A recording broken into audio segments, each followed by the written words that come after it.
Hi, welcome back to West Coast Geeks. I'm your host, Joaquin. How we doing, people?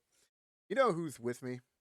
Hey, folks, it's Eric. Yeah, my boy Eric. So we're doing Dungeons and Dragons, and for those of you who watched the first video, look, the text is bigger.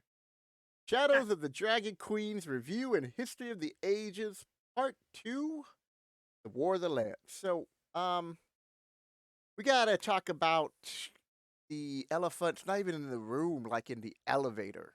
Um, the OGL and like the backlash and what is it doing to a lot of channels and how it's going to affect our channel. We're going to be actually doing another video after this one because we're just going to tell you where we're going to be going and our thoughts about everything. And Eric just told me some new news. I'm like, what the hell? But for this video, um, because this is really second edition D&D, which is the whole point of this year for our channel, is First edition. we're just gonna talk. Oh, it's part of first still. No, no, no. I said we're still doing the first edition D&D, Yeah, right? no, no, that Yeah, was my point. I go because it we're still gonna do what we planned on doing, which is first edition, because I want people to yeah. have a history of D&D, and Now more than ever. now more than ever, so you have a better understanding of what's going on. And more important, to make your decision on whether you continue to play the game and what edition. But we're going to talk about that in the next video. This one will be the last video because we're not going to do any more 5e content. I had a stack of freaking videos lined up, like ideas, like I wanted to do Yeah. like cantrips and spells for druids Hmm. and all this other stuff. That's all gone, baby. Yeah, I think it's best if we just put that kind of stuff on hold until it's clear what Wizard. I mean, we all know what Wizard of the Coast's intent is with this whole revamping of the OGL, Yep. but until that's solidified and known for we're supposed to find out tomorrow, but I think they're Well, pushing back on that. Word is that they're pushing back. So until that's all solved, then I think we should stick to our first edition content, and this will be the last of what we do concerning 5e for yeah. now.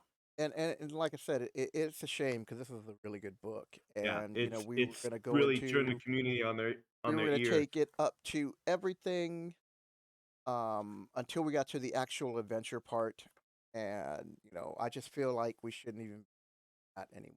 Like the only reason why that we're gonna continue because this is the War of the Lance, and Eric knows a lot about this history, so this is to fill in the gaps for those of you like myself and Eric, or Eric and I, who have bought this book and quite frankly are still going to play D&D. Still have a group. We're still playing Curse of Strahd, but the next video is going to go into more detail about what the ramifications and what can you do to make a difference.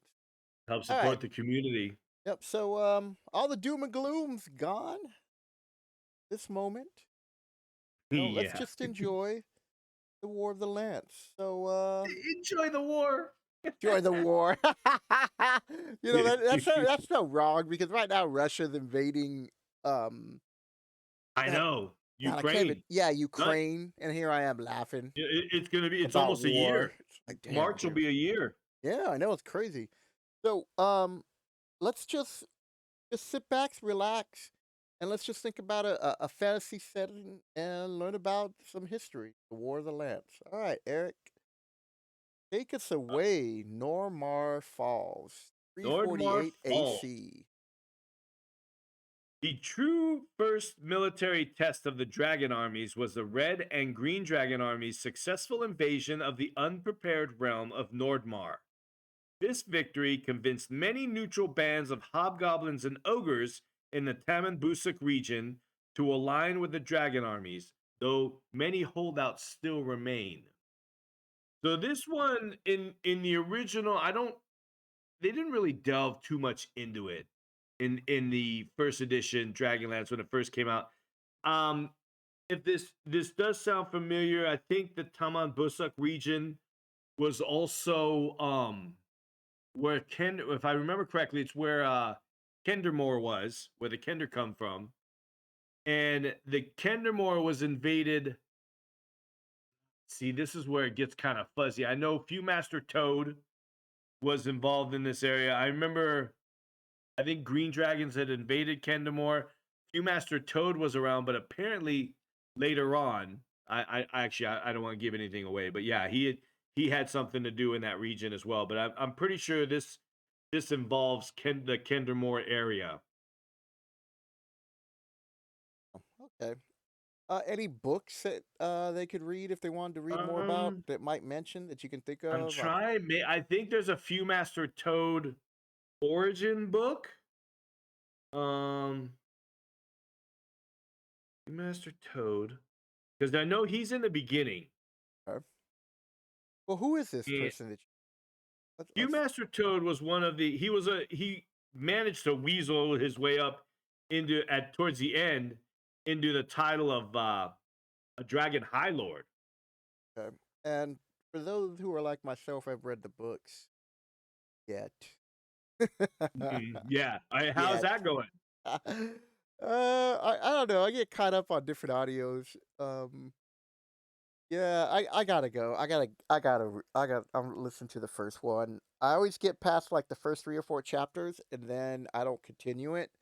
And then I Hmm. find myself like trying to go back to the beginning, and I'm just like, yeah, just commit and do a painting Just and just listen to finish it. it. So what's a High Lord?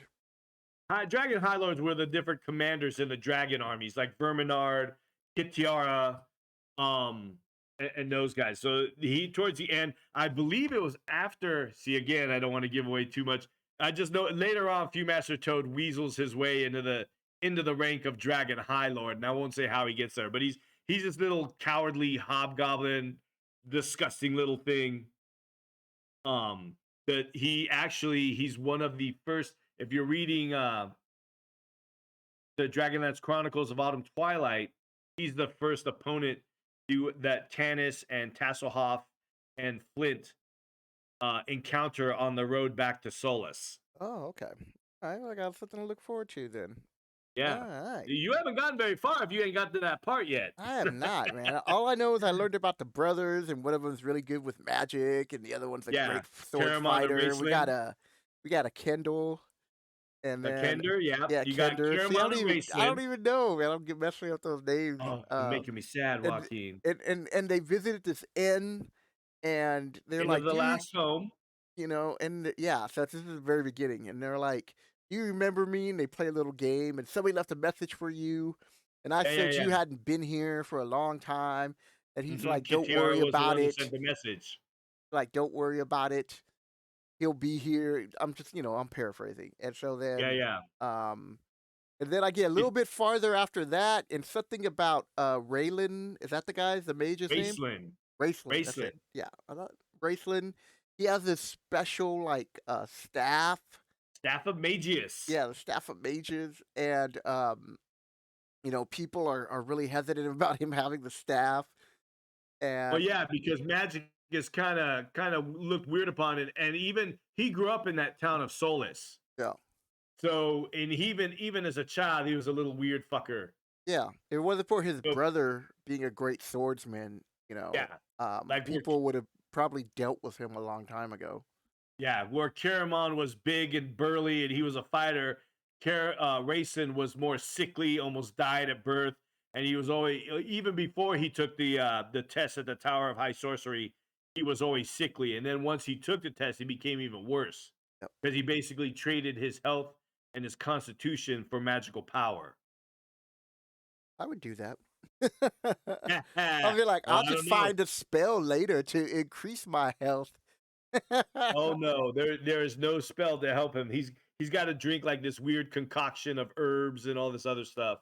Well, that's for now, but as you become a greater wizard, never know what you're gonna find. Magic takes Wish. its toll. There is always a price. Yep. Yep. All All right, right, so let's so move on. So, Kerr joined. So, go ahead and read the description, then tell us about Kerr. all right, in 349 AC, which is after Cataclysm, The Green Dragon army was dispatched to the steppes of Kur to subdue the tribes there. Rather than fight a protracted campaign, Ariakis allowed the cunning Kur leader Salah Khan to defeat the Green Dragon army's original High Lord in battle and then offered to make Salah Khan High Lord in his place. In exchange for control over Kur, the surrounding lands, Salah Khan accepted and pledged his people to Takhisis, adding to the dragon army's ranks. You can say whether he did so to further his own ambitions or to spare Kur a long, bloody conflict.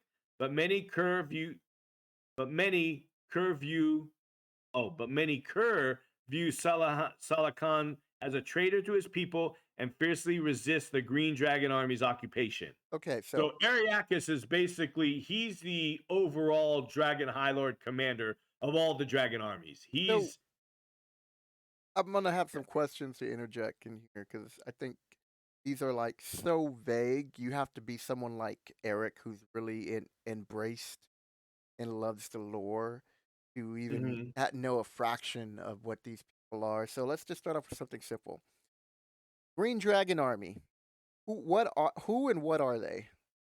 Okay, so each of the dragon armies are divided basically by color of the dragon, by Okay. color of the chromatic dragons. There's a red dragon army, green dragon army, black dragon army, etc. Each one of those are led by a dragon high lord. Now they change throughout the war, like if one dies and then another one comes up. So they have changed a little, but each one is their own army. They all answer to Ariakis. Okay, who's Ariakis? Ariakis is he is Takhisis's basically the overall general. He is the Eisenhower of the dragon armies. He's Those the are your World the, War the II supreme buffs. commander. Right? Yeah, for you historical World War II buffs, he's the Eisenhower of the dragon armies. All the dragon high lords answer to him. Off the top of my head, I don't know who is I thought at one point Kitiara becomes Dragon High Lord of the Blue Dragon Army. Lord Verminard, when the books start off, is a Dragon High Lord of the Red. The Green Black. They say Fealthas was leader of the Black Dragon Army. So I was kind of surprised at that. Oh, okay. Yeah, Kitiara commands the Blue Dragon Army. Um, they don't say who was the original commander before Salah Khan for the Green. But Lucian is the Black Dragon Army commander, which again, that's a fairly new one. I don't remember hearing of him before this.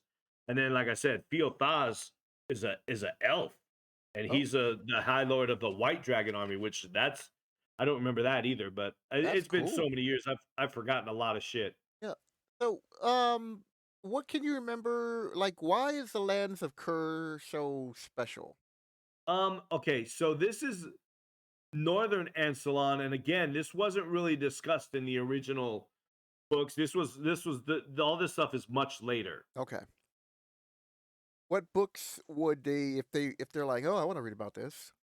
To be honest, I don't know of any. I don't know of any off the top of my head. And there's dozens and dozens and dozens of books. I don't know of any that deal with this area in Ansalon. In all fairness, I didn't let Eric know I was going to be asking this question because I didn't think about that until right now. I was like, hey, I should be asking questions.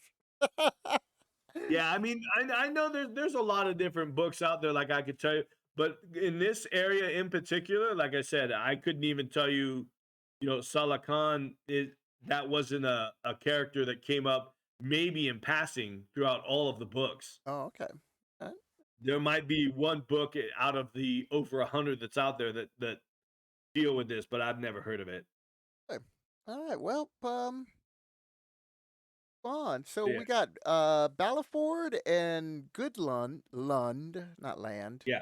absorb. So what is okay? So go ahead and read the description Okay, before so I ask yeah, that so question. this is why Balfour is in, or Kendamore is in Balfour. Okay.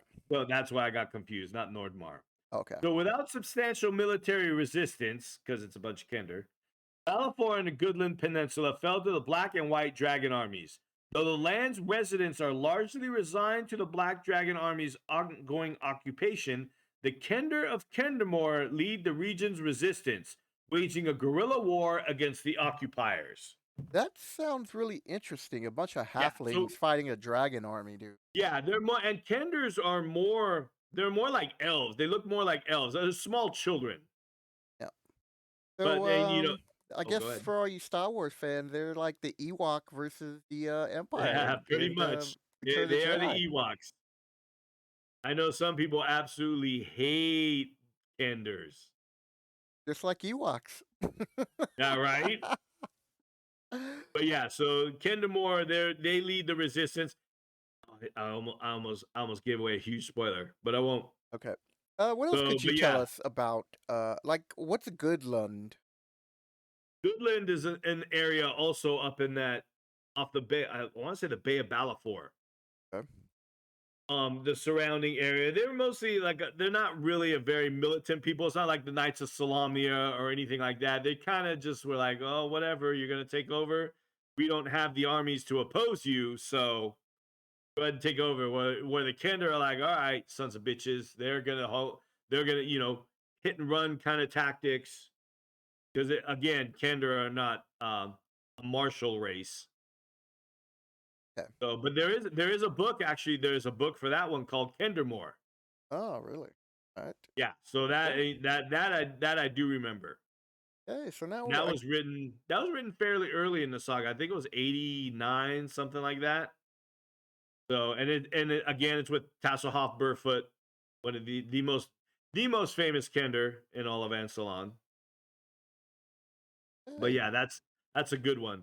All right. Next up, um, Oh, the Sylvanesti campaign. okay. So the red and blue dragon armies attacked the elven nation of Sylvanesti. The elves mounted a stiff resistance, and the siege stretched on in a brutal campaign.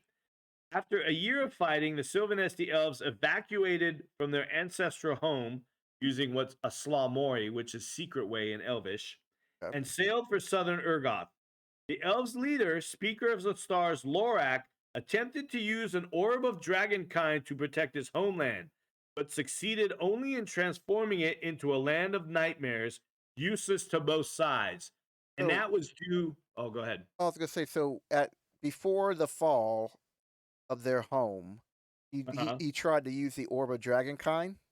That was Yes. So Lorak had a dragon orb, okay. and as the green dragon armies, or I'm sorry, the red and blue dragon armies invaded, he decided to attempt to use it in order to control the red and blue dragons. What he didn't know is that the ancient green dragon Cyan Bloodbane resided in Sylvanesti, and Oh. as Lorak tried to use it, Cyan Bloodbane used his powers to warp whatever Lorak tried to achieve through using the orb. And it twisted Sylvanesti into, like I said, into a land of nightmares and just like a really terrifying land. And he kept basically Lorak kept alive on his throne with the orb in his hand. That's a famous Clyde Caldwell painting. Is Cyan Bloodbane just kind of like behind his throne, whispering into his ear. But yeah, Oh, that I've was seen the that. That is a cool yeah, paint. that's King Lorak with the dragon orb, and that green dragon is Cyan Bloodbane. Although the dimensions are horribly off because Cyan Bloodbane's head would have been massive. Yeah. But yes, and the Sylvanesti elves are basically the equivalent of gray elves. And then you have Qualinesti elves, which are the equivalent of the high elves. Oh. And you have Kaganesti, which are the wild elves, and so on.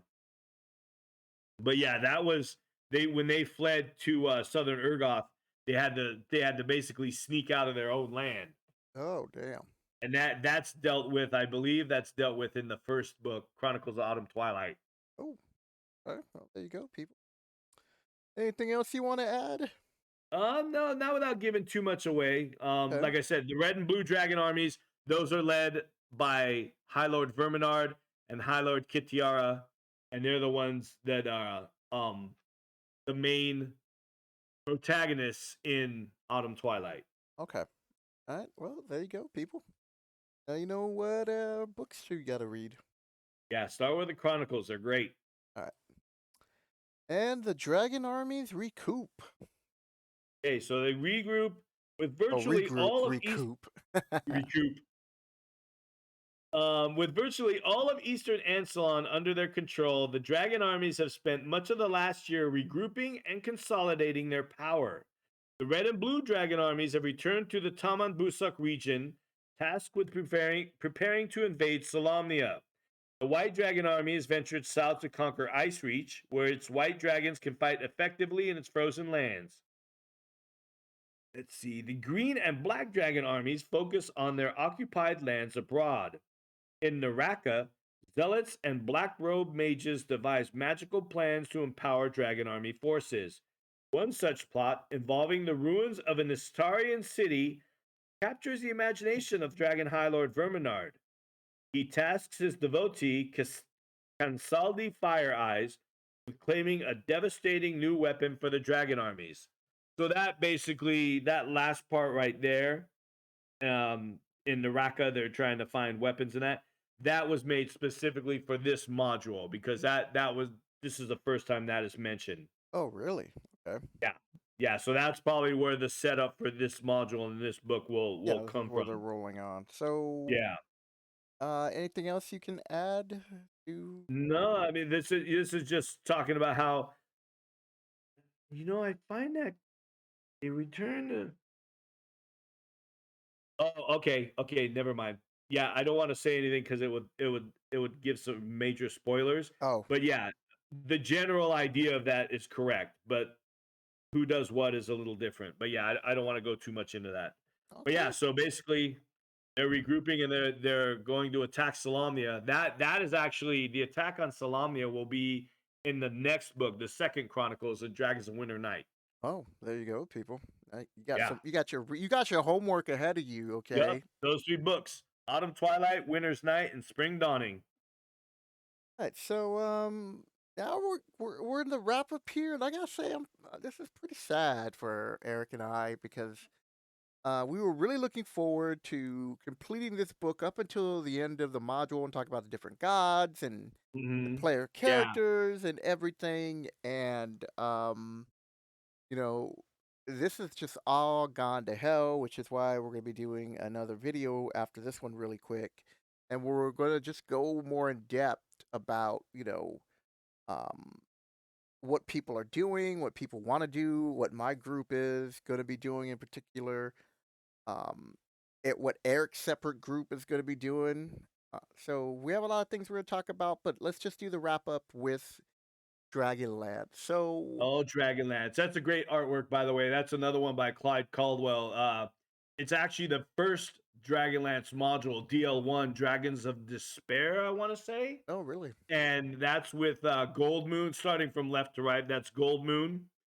And then that little top head, the dragon, or not the dragon, but the little Is that a helmet right there, dwarf? that's Flint. Flint Fireforge, that's a dwarf. And then the guy with the shield getting splashed right now, that's Caramon, that's Rayson's brother. And then the guy with the bow is Tanis Havelvin. He's pretty much the leader of the companions. Wow, there you go. But yeah, that was a great module. That's actually one of the few ones I still own. I wish I had them all, man. I know. I'm thinking But about going back and collecting them. yeah, I have quite a few, but they're few and far between. I let them go over the years and all that. I've still got like the main Dragonlance book and all that, but maybe that's what we could do because I mean the original Dragonlance was first edition, so we could always do videos on that Oh on no, the first edition. we're gonna talk about that more in the next video. I mean, we still plan on people. Yeah, That's yeah. still Our gonna our happen. content isn't going to. Really It's not change that diminished much. We're just really. not We gonna be could just talking about replace it. 5e for now. Yeah, I don't know what's going on. Yeah, we'll discuss that in the next video though. All right, so closing thoughts on people who Um, want to learn about Dragonlance. Dragonlance overall is great as far as this new book. I will say before all the nonsense that Wizard of the Coast has created, I really liked the book. Yeah. The adventure looked promising. The content in there, I was really dreading how it was going to come out after Spelljammer, but overall, I was pleased with the book. Yeah. No, I And feel now, like I feel the same because I was like, at the very beginning, we're coming off of Spelljammers, and Eric is upset because he just wanted to know what the hype was about Spelljammers to begin with, and then he yeah, reads this book and he's like, "What the hell did I just buy?" And I was like devastated. I was like, "This is garbage," right. and I Yeah, hate you, Dragonlance Wizards of the Coast. Even has before all the OGL, I was already right. upset with You, them. But we're gonna talk about the reason why we're going to continue to keep playing in our next video. So with that, what probably would have been a longer video is now a very short video. So if you enjoyed the content, please hit the subscribe button. This is to help people out with Dragonlance lore, and it's such a great lore and campaign setting to get into yeah, it's that amazing. we're close to 200 subscribers. So my goal for this channel is to make 1,000 subscribers by the end of the year. Hopefully, you guys can help me out with that a lot. I already qualify to have enough viewers when they're talking about like for the hours and all that. Hmm. So I would just like to be able to start doing live streams. I want to draw. And I know I Okay. could do it now, but if I start getting more people, then more people will know when I'm drawing, and Eric will Yeah. be chiming in, and we're gonna be doing some things. But yeah, if you're enjoying the content, please subscribe, and if you made it this far, thank you very much for your support. Last thoughts, Eric. Oh, no, no, man. I mean, we'll be discussing our thoughts in the next video. And with that, people, take care.